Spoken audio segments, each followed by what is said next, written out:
Hello, and welcome to Lady Show Story.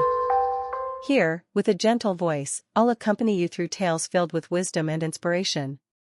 Today, I'd like to share with you a parable from the Buddhist scriptures, the story of the Deer King. Long ago, in ancient India, there was a lush, green forest. In this forest lived countless deer, and among them was their noble and compassionate leader, the Deer King. He was not only majestic in appearance but also carried a gentle heart, always guiding his herd to live together in peace. Yet, beside this forest stood a grand city. The king of that city loved the taste of venison. Day after day, he sent hunters into the woods, and the deer lived in constant fear. Arrows and traps took away life after life, mercilessly. The Deer King watched all this with deep sorrow. He thought to himself, if this continues, my people will be wiped out. I must find a way to ease their suffering. So, the Deer King walked bravely into the royal palace and bowed before the king. He said, "Great king, I know you enjoy venison. But if hunters continue to slaughter us freely, my herd will face extinction. Please allow me to offer a different way. Each day, we will choose one deer ourselves and send it to your palace as an offering. This way, you will have a steady supply of meat, and we will be spared the terror and chaos of endless hunting." The king was astonished. To see such courage, and such selflessness for the sake of others, left him deeply moved. After some thought, he nodded in agreement. From that day on, each morning, one deer would willingly walk to the palace.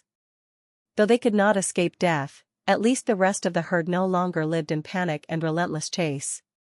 For a time, the forest grew calm again. Until one day, it was the turn of a pregnant doe.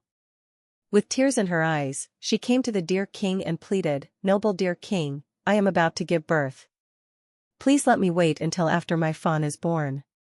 When that day comes, I will go to the palace myself." The Deer King was shaken. Looking at this mother, he seemed to see the innocent life within her, a fawn who had not yet felt the warmth of this world, about to lose its mother before it could even open its eyes. The Deer King knew he could not allow such a tragedy to unfold. Calmly, he said, "You will not go. I will take your place." The herd gasped in shock. The Deer King himself? If he were gone, they would lose their leader forever. But the Deer King did not waver. With steady steps, he walked toward the palace. When the king saw him appear once more, he asked in surprise, "Deer King, why are you here again? According to our agreement, today should be another deer's turn." The Deer King lowered his head, yet his voice was firm. "Great king, today's sacrifice was meant to be a pregnant doe. Her child has not yet been born. I cannot stand by and watch a life that has not seen the sun lose its mother. So I have come in her place." The king froze. Such sacrifice, such compassion, even humans rarely show such greatness. His heart was deeply moved. After a long silence, the king finally rose and declared, "Noble Deer King, your compassion surpasses that of all living beings. From this day forward, not only you, not only your herd, but all the deer in my kingdom shall be spared. I will never again order the killing of deer." From that day on, the deer roamed the forest freely, no longer fearing arrows or traps. And people continued to tell the story of the Deer King, reminding one another that true courage is not in power or conquest, but in the willingness to give, to protect, and even to sacrifice for others. After listening to this story, we can take a moment to reflect. The Deer King could have chosen to live a safe and peaceful life, yet he willingly bore the suffering for his herd, even sacrificing himself for a pregnant doe. Such compassion and courage are truly moving.